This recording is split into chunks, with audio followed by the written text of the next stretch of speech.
Hi, I'm Kelly. And I'm Ray. And this is KRavies Snabies. Welcome to our channel.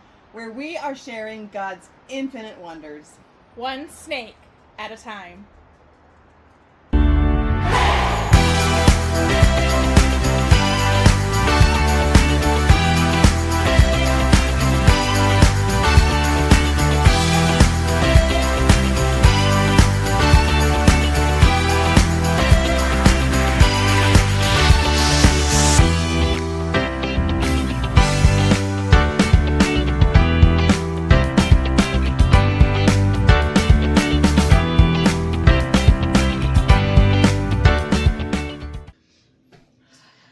Hello and welcome.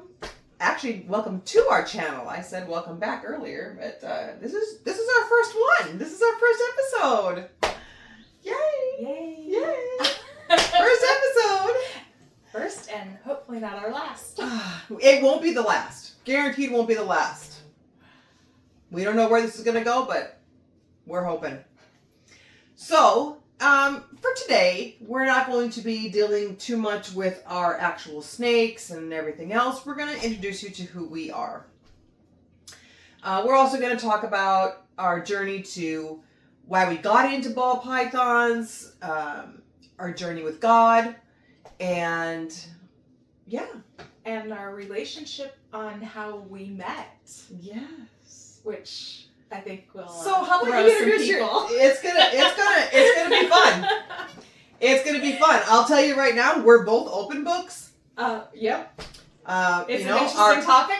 Our past is our past is our past. Everybody has one, and we don't judge anybody else. And well, God is our only judge, so Yep. we're good. So how about you start?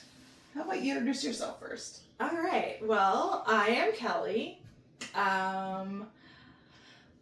Where to begin? Let's see. I was married. I am no longer married.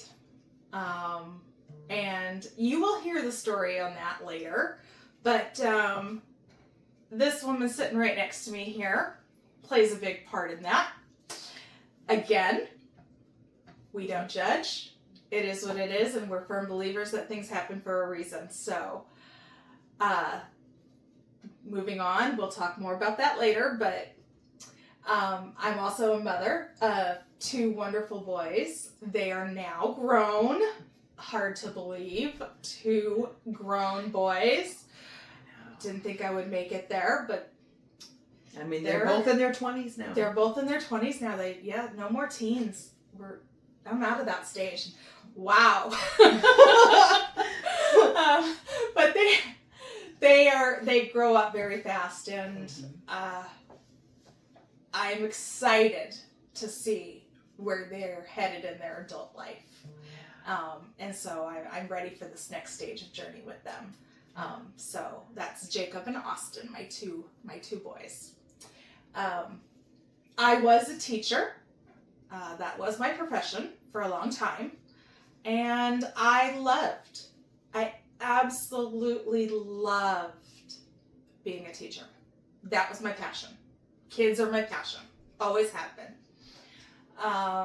And, you know, as things have it, it doesn't always go the way you expect them to go. Life tends to throw you curveballs and things change. And that's exactly what life did with me. Things changed. And due to health reasons, I am no longer a teacher. As a matter of fact, I am no longer working. Again, that is a very long story, but we're going to get into that later because that's plays another huge role in not just my life, but in Ray's life too. And it's a big part of why we're sitting here doing what we're doing today and what we're going to continue to be doing. So as hard as it's been, I wouldn't change it for anything. My faith, I have to talk about my faith because my faith is the glue that holds everything together. Yes. All right. I know beyond a shadow of a doubt that without my faith in God, I would not be sitting here today. He has a plan. I trust in his plan. I don't understand it. I don't know where it is going. It has been one interesting ride. When you talk about a roller coaster, whew, I've been on it. But my faith has gotten me through it, and God has gotten me through it. And where I was 2 years ago versus where I am today are worlds apart. Worlds apart. And so these are just a few things about who I am and things that we're going to dig deeper into as we take this journey together. Hopefully you all take this journey with me, because I really want to share it with you. I feel it's an important thing to talk about. So that's me. That's who I am. And I hope you come along for the journey. Yeah. And obviously, I'm Ray. I am married currently. Plan to stay that way. He's not my first marriage. Definitely not my first relationship. I've been on. I've had some negative experiences with marriage because I was young and very immature and very messed up in the head and not following God. Well, I have 4 biological children. I have twin boys who are 32. And then, excuse me, their dad and I divorced, and I had a baby girl with someone else, and I placed her for adoption at birth, and it is a topic that will definitely be discussed in the future, but it was it was the single hardest experience that I've ever gone through, but also the most rewarding, absolutely beautiful experience. Hey, so here I am editing this video, and my ride or die over there didn't remind me that I forgot to come back to my children. So I have the twins with their father. Then their father and I divorced, and I got pregnant with my daughter from someone else. Placed her for adoption. Wonderful story. We'll get into that, as I already said. Then the twins' father and I got back together, and we had another baby boy. So I do have 3 biological boys, 1 biological girl. The 3 boys, actually, I either raised or helped raise. Girl, I did not, obviously. So, I feel like I have pie on my face right now because I didn't go back and finish how many children I have, for Pete's sake. So I'm very apologetic to my youngest son. I love you. Okay. And my ride or die has to do better with my editing. Sorry.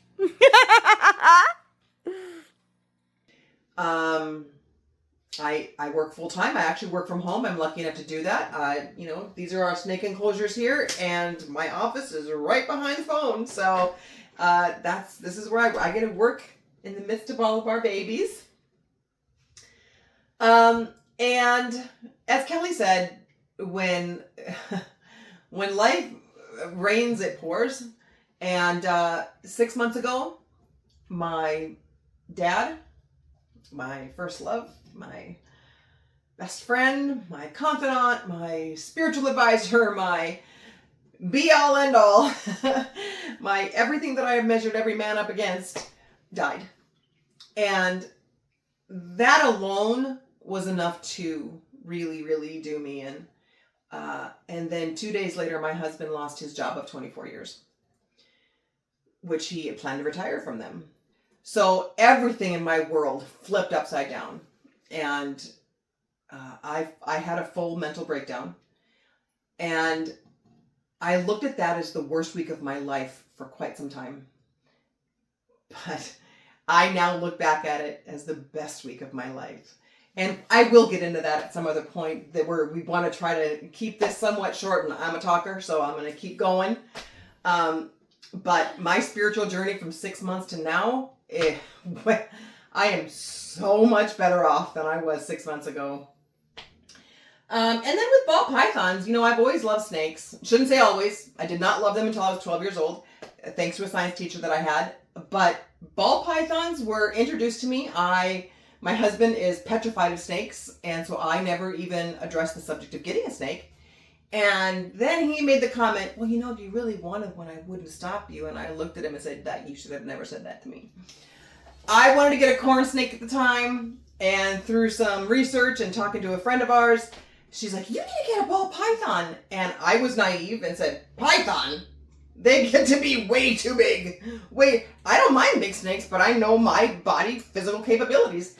She goes, no, ball pythons don't get to be that big. And I started researching it, and I fell in love, and that was the end of it. No, that was the beginning of it. Well, yeah, that was the beginning of it. But now there's a little interesting tidbit here. So back when I was not following God, not living a Christ-centered life, I had an affair with a married man. I was single. He was not. He was married to her. My husband. Yes. Yes, I knew better. Yes, I've apologized. I have apologized to God, and I've apologized to Kelly. And I have accepted that apology, and I have forgiven Ray, just as God would want us to do. That's what God wants. We've had a lot of talks about this. A lot. There's Very, been a lot very. of healing. Yeah. Very deep conversations. Yes. Where we were each saying things that really could have hurt the other person, but we wanted to get everything out. And I can honestly look at her right now and tell her I have zero secrets about any of that. There's no secrets here.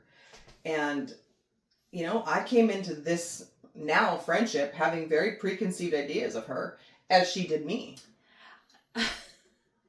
I wanted so badly to hate this woman. I did. I will be 100% honest. She had an affair with my husband. She tore my family apart. Who does that? And how could I be friends with someone who does that? Right. It didn't make sense to me. No. Do you mind if I turn on the ceiling fan? Are you getting warm? But God knew. I'm going to turn the ceiling fan. Yeah, God definitely knew.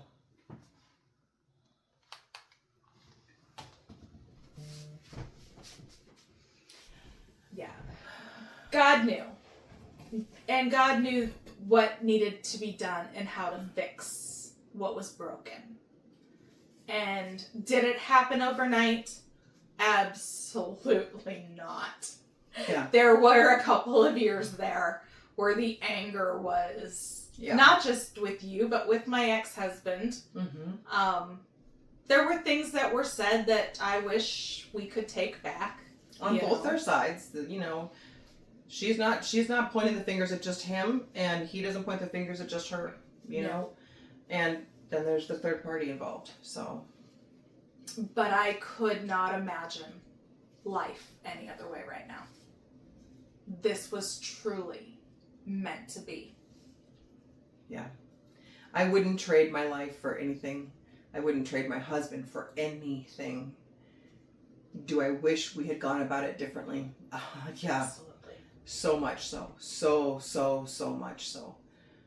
But I can't change the past. She can't change the past. Nope. They talk about their marriage and things that they wish they would have done differently. And had they done it, this may never have even come to be. We don't know. But what we do know is that God wanted this. Mm-hmm. He gave me free will to make the mistake that I made. But he also gave us the grace to forgive and move on. And he gave her the grace to forgive me. So. And here we are. And here we are. So, that's our relationship and how we met. So let's see. How do we get into this? How do we get into ball pythons? So very, very quickly, I have suffered from paralyzing arachnophobia my entire life. If there was a spider near my children and there was no other adult around, I could get it then. But otherwise, I would freeze. I would absolutely freeze. Somebody else had to take care of it. And I didn't want to be scared of anything anymore. I'm tired of being scared of everything. My entire life has been controlled by guilt and fear, and I didn't like it. And I really do believe God created all creatures. I know He did. Why am I scared of something God created? I can not want to handle it and still not be scared of it, you know? But I decided I was going to tackle this. So I started watching videos. It used to be that if somebody came up and showed me a video on my phone or their phone, they learned to do it on my phone instead of theirs, because I would throw it. If a spider came out, I would scream and throw the phone across the room. I mean, I was terrified of a spider on a phone. That wasn't going to touch me. But anyway, I wanted to get over it, and I learned about jumping spiders, and it was just calling to me. And so I told Corey, my husband, her ex, that we just see he's our husband now, that I'm going to get a jumping spider. And he said, all right. Well, I decided to announce it one time when we were sitting at the table having dinner. And I said, I'm going to get a jumping spider someday. And what was your reaction? Something Very like similar. that. And then, no, please don't. No, please don't. I had a complete meltdown. Yeah. Because like her, I have arachnophobia too. Yeah. And what she didn't know is I had already made the purchase and knew when I was going to be picking up this jumping spider, but I needed to go to North Dakota for my dad's funeral. So it was already done. And I told Corey, I said, I think she might move out if we do this. But she didn't. She even held her. I did. I ended up getting a few, but they all died. There's just something, I don't know what it is. If it's just something, I don't know. They're very, very fragile little creatures, and I still love them very much. But I'm done with jumping spiders just because I can't keep them alive. I have no problem with any other creature, but I have a problem with those apparently. So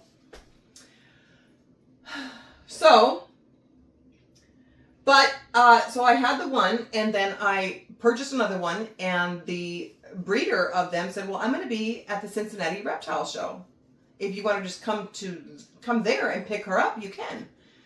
That's a few hours drive from here, so I thought, well, Kelly's not going to want to go. I mean, she's scared of snakes. You know, there's no way, because she was petrified of snakes, and why is she going to want to go get, although she dealt with Bridget, so I knew that her fear of spiders had lessened a little bit. So I ran it by her. I sent her a text. She was in bed already, and she was chilling back there, and I'm out in the living room, and you know, you don't get up and walk across the house anymore these days. You just text. So I said, hey, do you want to go to a reptile show? She goes, sure. I said, seriously? Because I didn't know she liked reptiles and was just scared of snakes. Right.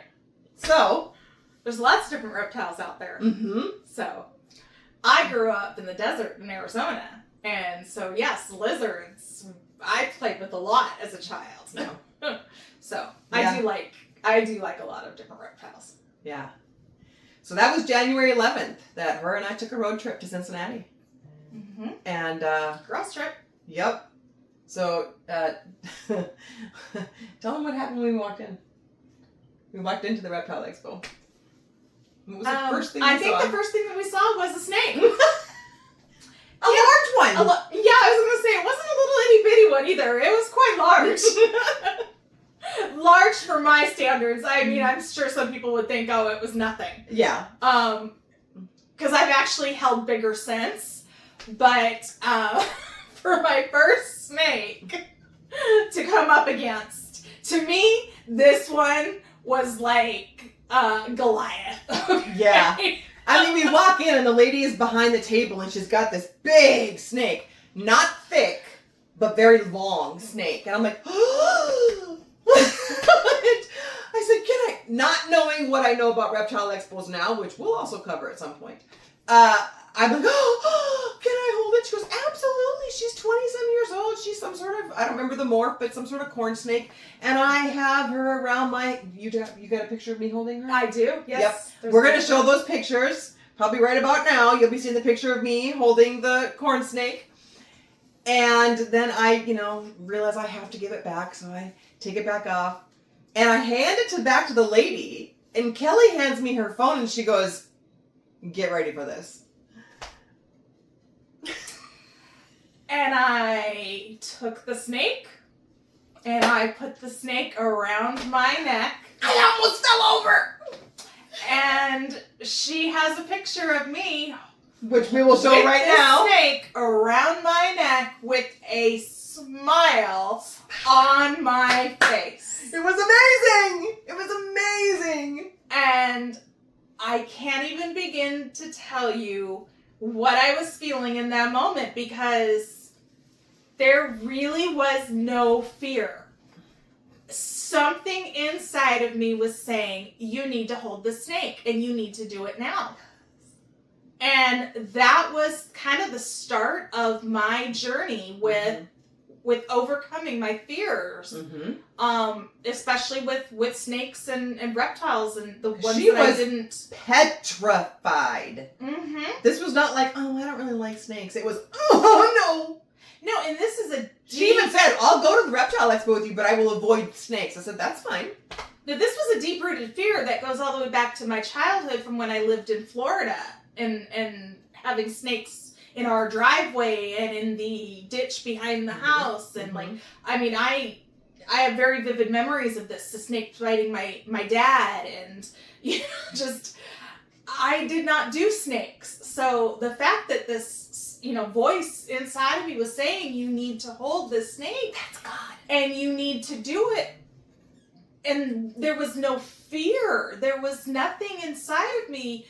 No, normally I would be very anxious. I suffer immensely from anxiety. Yeah. And I didn't have it. And as you can see from the picture, she was grinning ear to ear. I'm grinning. I'm very content. I'm very happy. And I'm just like excited. And when we left that expo, we both looked at each other and said, we need a snake. We need a snake. Now, okay, so, she gives the snake back to its owner because it wasn't for sale.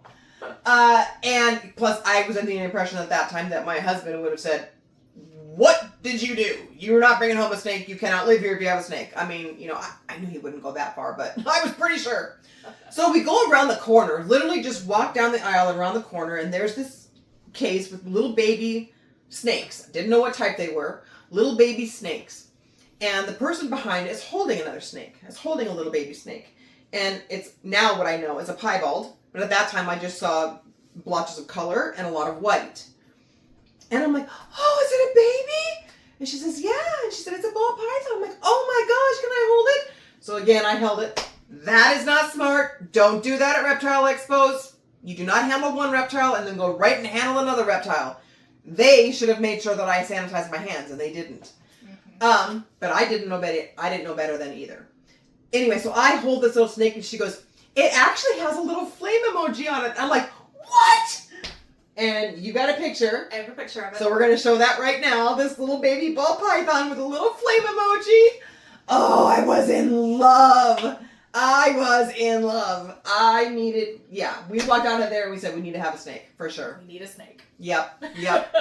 So we left, and I was on mission mode to find a ball python. I wanted to get a piebald with an emoji on it. They were not anything that I could afford at that time. So I ended up finding a local breeder about an hour and a half north of us. And it's just a normal looking pastel edgy snake.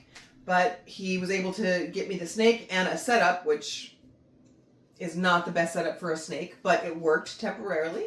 So that's when we got Johnny. So I got Johnny January 17th of 2026. And we do have experience with other reptiles. We have had crested geckos. Yes. And we currently have a bearded dragon. Yes.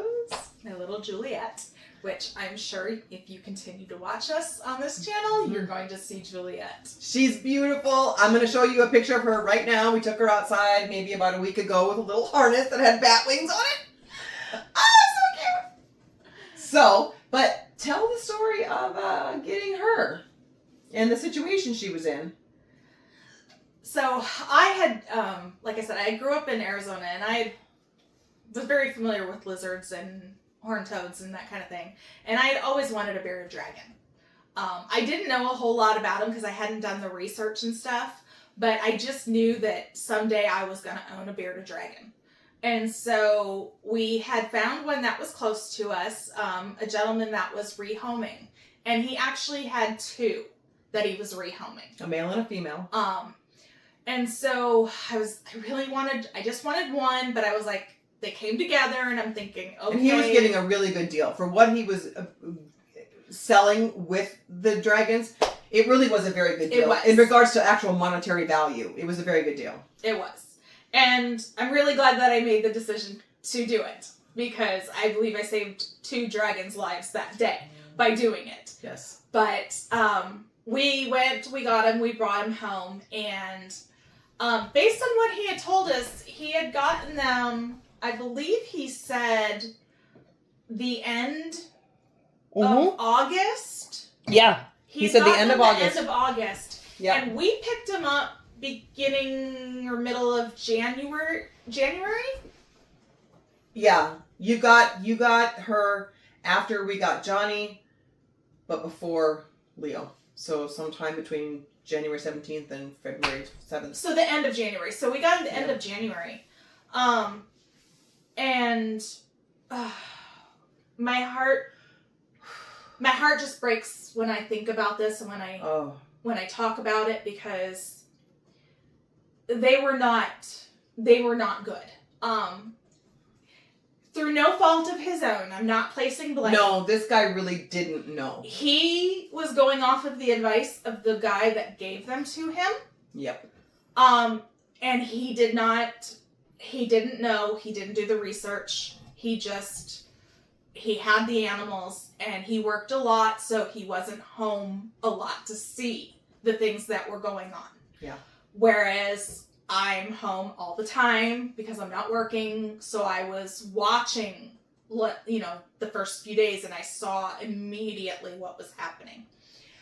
But they were both in the same enclosure. And if any of you guys know anything about bearded dragons, you know that you don't keep them in the same enclosure, because they will fight, and they will fight for resources, and they will fight each other. Mm-hmm. Aggressiveness can be an issue, especially to males, or especially if it's of breeding age. Now they're younger than that, so they weren't of breeding age, but the male, which, because they came as a pair, I named them Romeo and Juliet.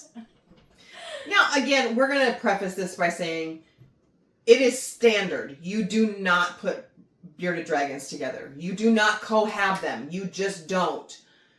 That does not mean that every single pair of bearded dragons living together will eventually kill each other. We're not saying that. But we do know that it is standard. It is more common than not, and it's just not worth chancing. Best practice states not to have them together. Mm-hmm. So that's what we tend to err on the side of caution, to not keep them together. So Romeo was a little bit bigger than Juliet. When I weighed them the first time, he was about 50 grams, and she was about 30 grams. Now, again, I got them the end of January. And so if he got them... September, October, November, December, January. So 5 months old. And that's how much they weighed. And they had to have been at least a month older than that. They had to have been. So they were probably at least 6 months by the time I got them. That was severely underweight for both of them. But Romeo was the dominant one, and he was stealing all of the food, and he was stealing all of the light, and he would... Yeah. Juliet was hiding in a corner, and she wouldn't come out. And I knew right away that we needed to separate them. But unfortunately, I did not have the room I had enough room for one enclosure. I did not have room for another one. Otherwise, I would have separated them and kept both of them. Yeah. But I found somebody who she's amazing. I knew would take really good care of this dragon, and so Romeo went to another home. She keeps in touch. She keeps in touch with me. She sends me videos. We constantly talk, so I'm up to date on how he's doing all the time. I send her videos of Juliet, so we constantly talk, and the, I know he's being taken care of, and he's growing. And so is Juliet. And so is Juliet. Yes. So here we are now in April, 3 months later, and Juliet is up to 170 grams. She's finally eating her greens and her fruits. She's eating all the things she's supposed to be eating along with the bugs. So, yep. Yeah. So my girl is thriving now. She's doing wonderful, and hopefully she continues to do so. Yep. Yeah. So she will be an occasional guest star on the channel for sure, because we just absolutely love her, and she's amazing, and she does cute and fun to funny things. So obviously with the whole little flame emoji, I fell in love with piebalds. So I got Johnny, love Johnny, still absolutely just head over heels in love with this little snake. But I wanted a piebald.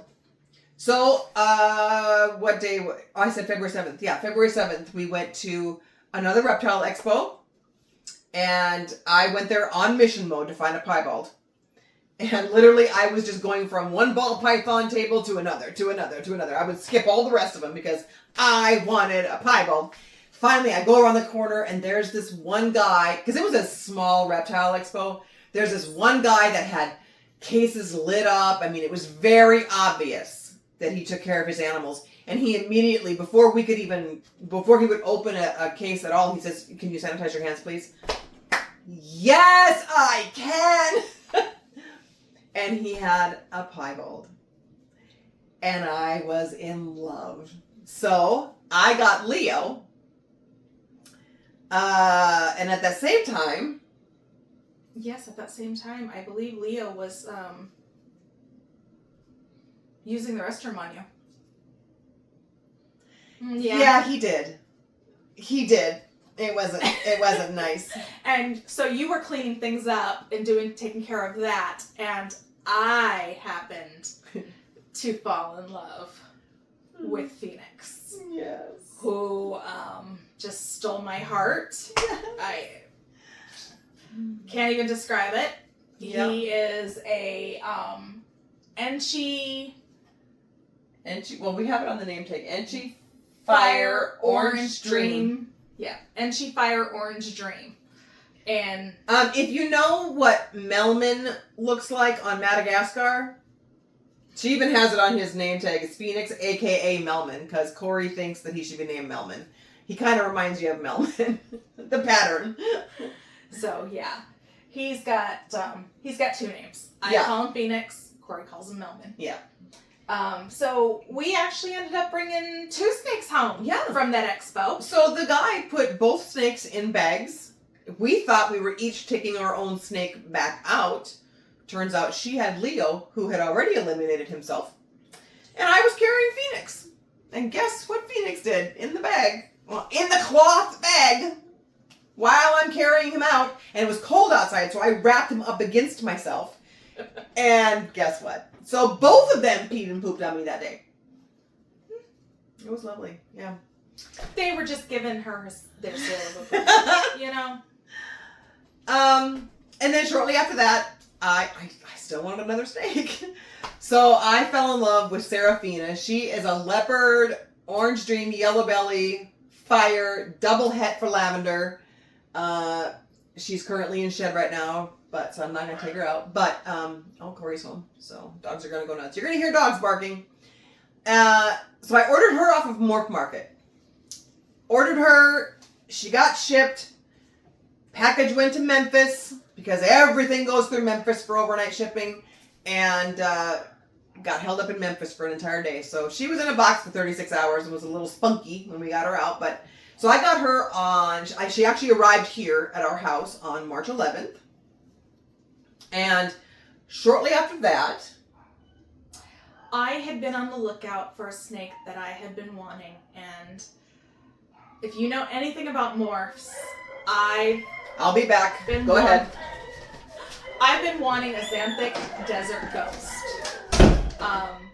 One of my favorite patterns, and I fell in love with the coloration. I love the look of it. Now, if you know anything about morphs, and you know that desert ghost morphs are very expensive. So I'm probably never going to afford my xanthic desert ghost morph, but I was on Morph Market and I did happen to come across my beautiful girl, Jordan, and she is xanthic. She's a cinnamon xanthic VPI, 50% het. And she's gorgeous. She is gorgeous. So she's not my desert ghost, but she's still beautiful girl, and I do love her dearly. And so I had ordered her, but because this is, somebody's strange way of the universe working, the weather has not cooperated this year, and we've had a lot of snow that we don't typically have. And to be clear, we're not going to talk about where we live. We do live in Indiana. We're not going to talk about specifically where. But the breeder for this snake lived north of us. Lived in Green Bay, Wisconsin.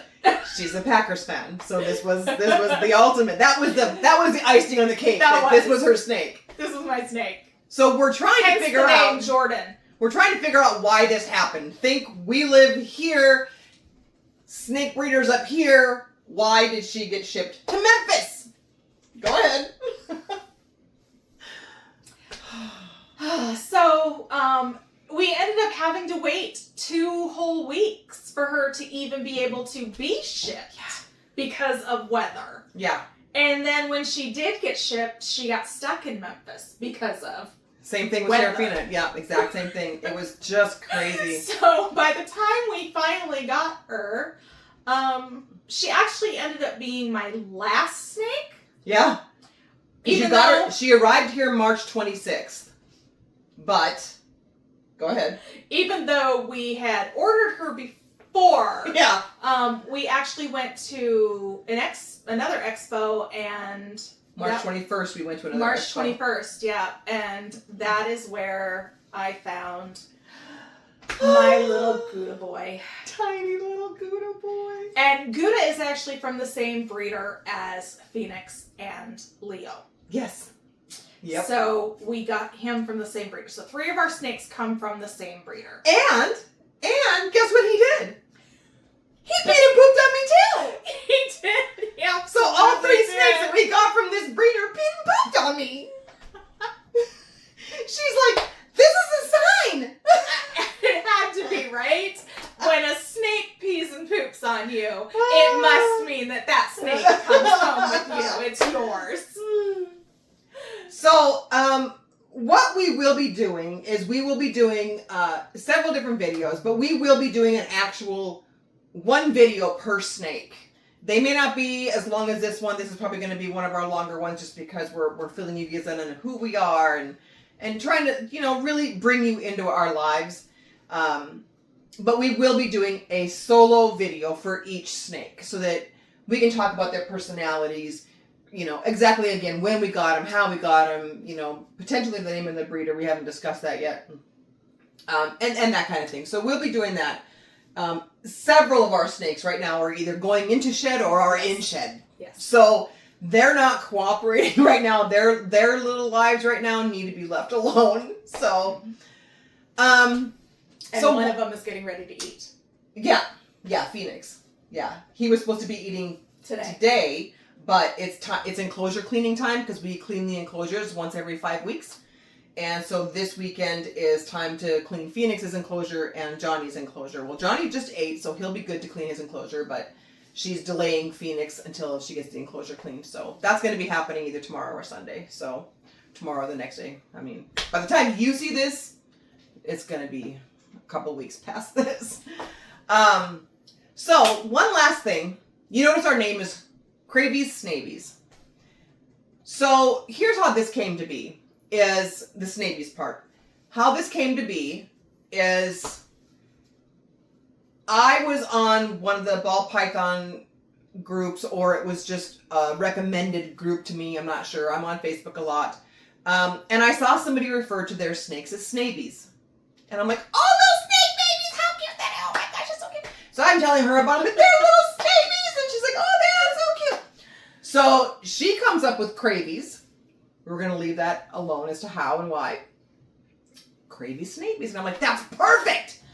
I create the YouTube channel. I create the email things. Her and I are looking at logos. We're getting logos designed. We're doing everything. And then she's like, are you sure there's nothing like this already on YouTube? I said, I don't think so. So I just searched Snabies on YouTube. It's the popular term for snail babies. So we decided we are gonna take back Snabies. No. We're gonna change it. We're gonna claim it. I don't know what we're gonna do. We're gonna do something. But Snabies for us is not snail babies. I have had snail babies. I have several. I have a few fish tanks. It's our snake babies. So we're gonna do that. And then one of the other goals that we have here is to take back snakes from being evil, because her and I, once you fall in love with a snake, even the venomous ones, you don't want to see them come to harm. Do we want to own one? No, it's not for us. I don't even understand why people would want to own a venomous snake, but I don't judge those that do, as long as they're careful. Please be careful and be kind to the animal. But if I come across a rattlesnake in my yard, I'm going to do whatever I can do to make sure it gets relocated to where it should be living. Now, we don't have rattlesnakes here in the city. I think there are rattlesnakes in Indiana. I'm not sure. But anyway, movies, TV shows, I mean, even the Bible, people, they portrayed them as evil. I mean, in the Bible, Satan entered the serpent. What just went off? Oh, was it 8 o'clock? Our lights are about to go off. Okay. Everything's on timers. So and we'll get into that. We'll talk about how we have enclosures and that kind of thing. But anyway, so, Satan went into the serpent.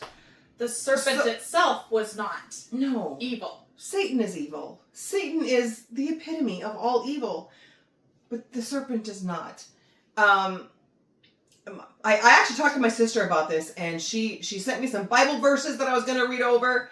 But she tells me, about how there were demons in this man in the Bible. I can't quote, and I wanted to quote names and everything first, and now I'm going to look like a fool. But there was serpents. There were demons in a man, and when the demons were cast out, they begged to go into pigs because that's what they wanted. So does that mean all pigs are evil?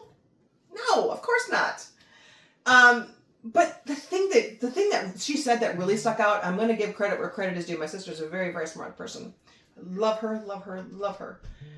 The thing that I want to really, really point out is, and this is for the people who really believe snakes are evil simply because of the Bible. This is for that. Okay, this is for those of you who are struggling with that particular piece of knowledge.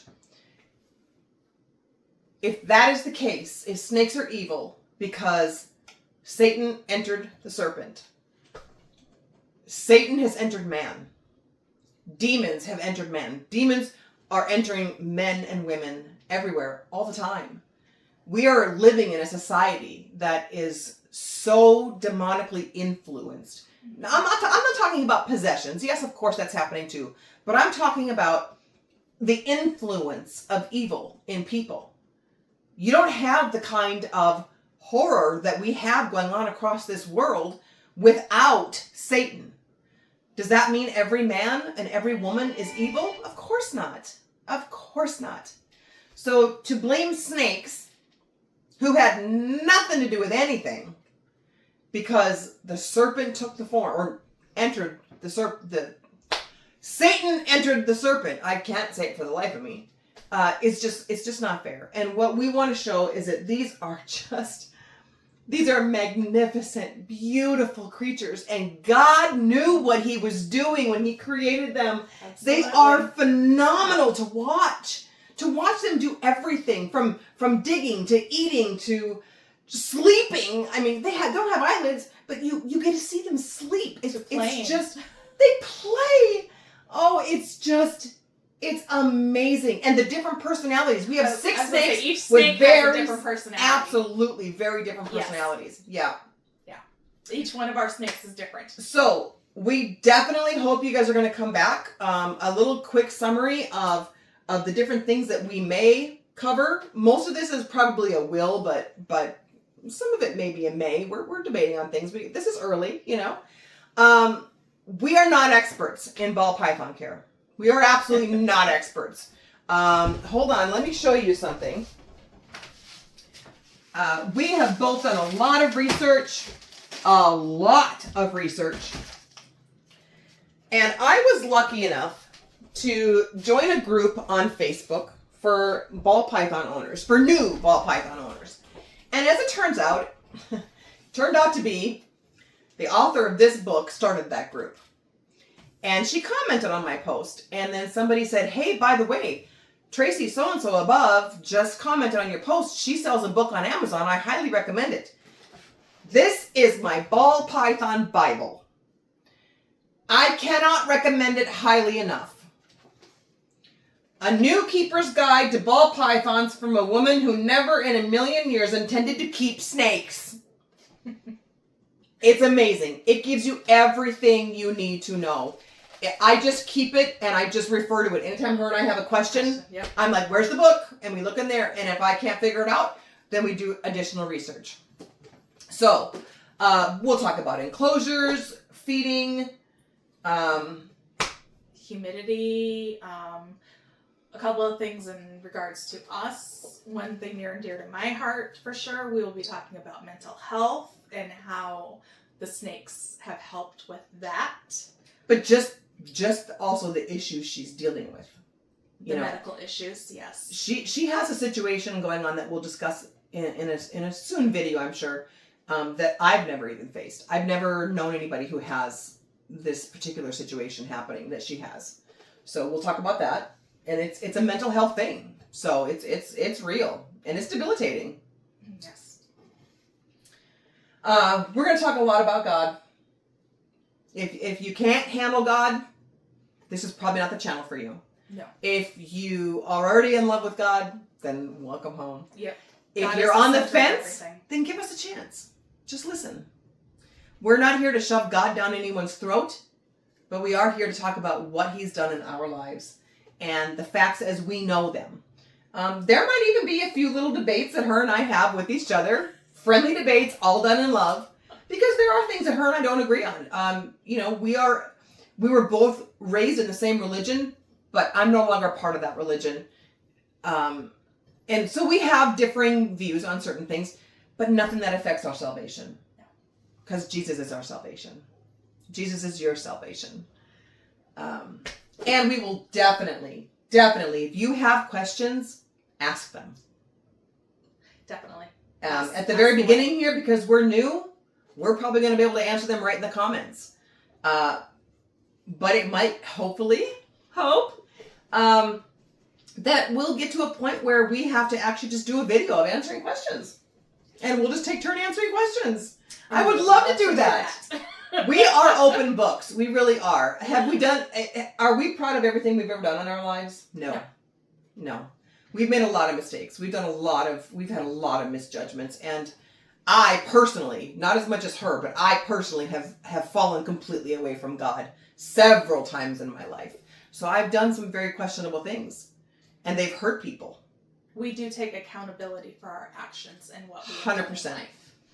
And that's where you need to start. That's the first place to start. So I ask that you please, if any of this even piqued your interest a little bit, please like the video, please subscribe it, and please share it. Please share it. Share it in groups. Share it with your friends. Share it with whatever. Because we can't reach people without you. You are everything. You are the be-all, end-all for us in this channel. Okay? Yeah. Well. And no matter what, this is our motto. God is good. All the time. All the time. God is good. God bless. Have a wonderful day. See you next time.